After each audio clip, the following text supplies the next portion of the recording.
なんか、引き割りじゃない。どうして？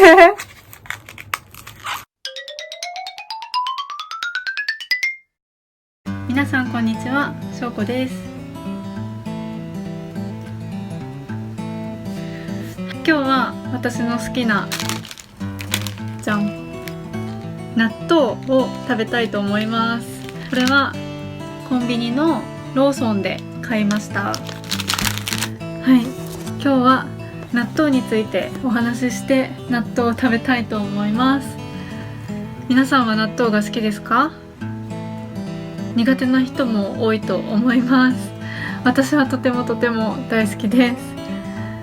今日は町会の勉強のために納豆の製造方法、納豆の作り方について簡単な言葉と難しい言葉で話します。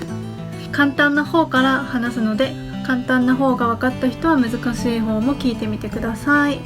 早速ですが、納豆は何でできているか知っていますか？納豆は大豆でできています。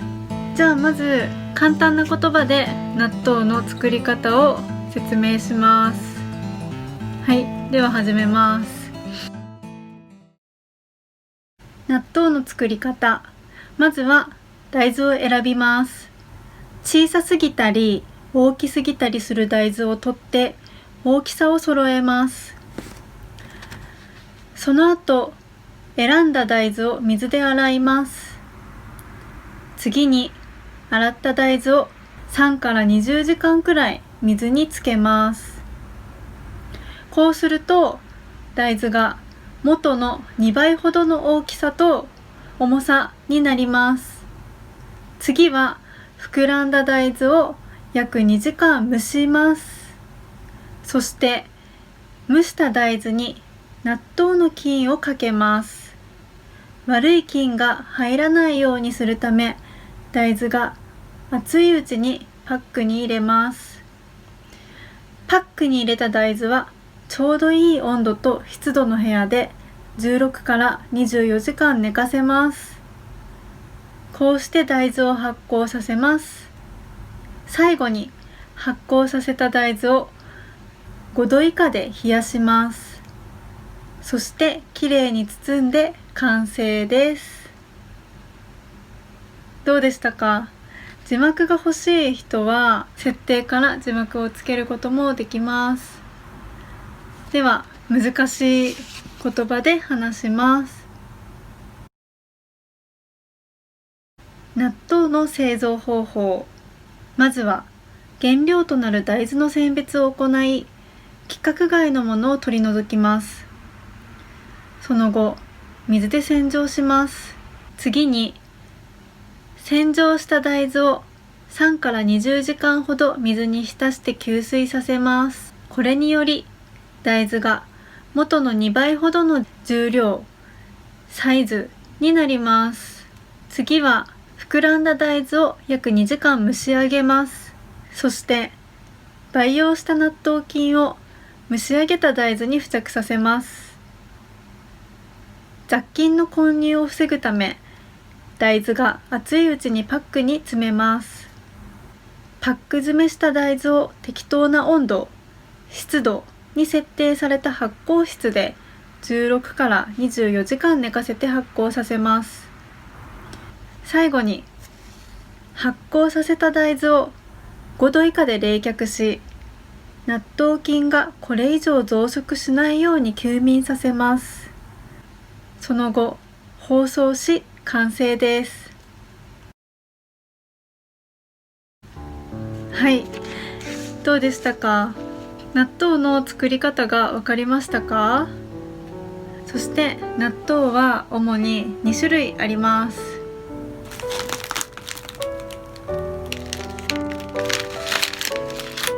こちらが小粒。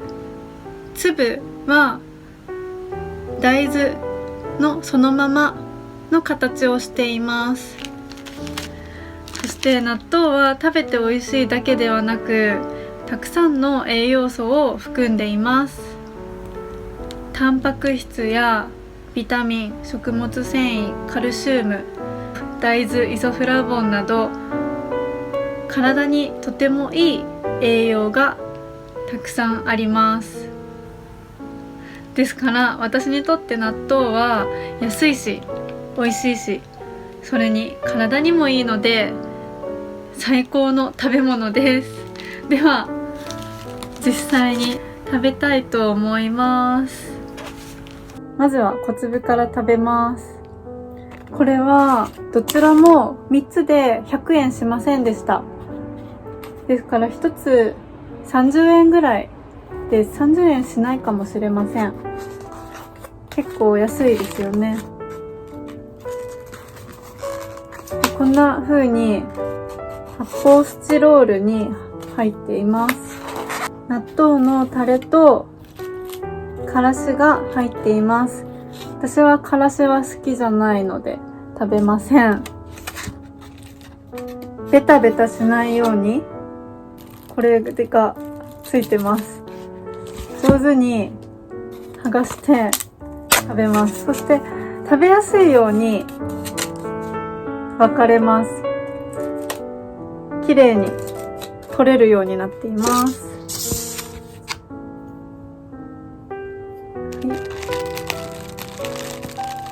もうすでにネバネバしています。こうやって巻いてベタベタしないように取ります。そして次にタレをかけます。混ぜてからでも混ぜる前にかけてもどちらでもいいですが、私は最初にかけちゃいます。でまだこんな感じです。ネバネバそんなにしていません。でここから混ぜます。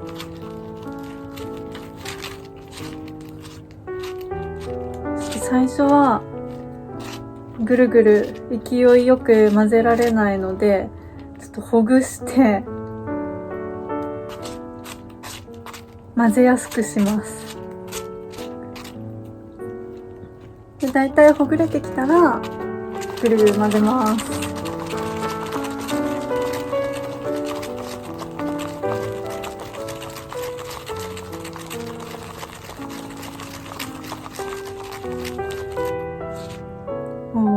ネバネバしています。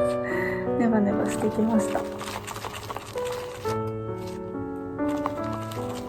このネバネバが体にいいそうです。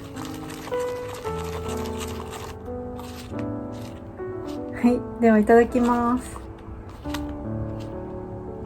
結構もうこれぐらいネバネバしたら食べられます。食べます。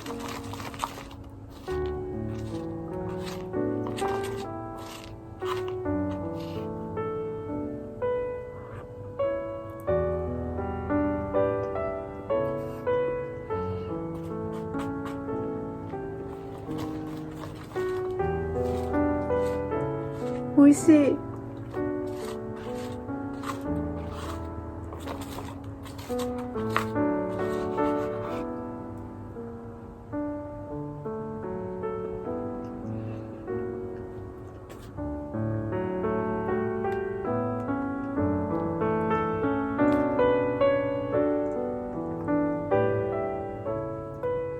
美味しいです。ちょっと匂いはね、そんなに臭くはないと思います。私は気にならないけど、皆さんもよかったら納豆を食べてみてください。白いご飯にかけてご飯と一緒に食べるのがおすすめです。この前間違えて2つとも粒の納豆を買ってきてしまったので、今回はひき割りを買いました。ひき割りはこんな感じです。ちょっと開けます。ひき割りは砕いて作っているのでこんな感じです。一つ一つが小さいです。これもタレをかけて混ぜます。見てください。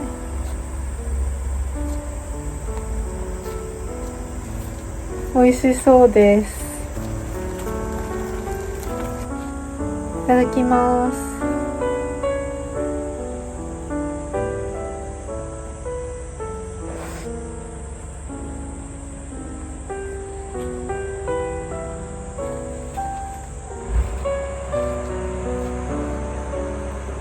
ひき割りの方が食感も柔らかいし、すごくネバネバしています。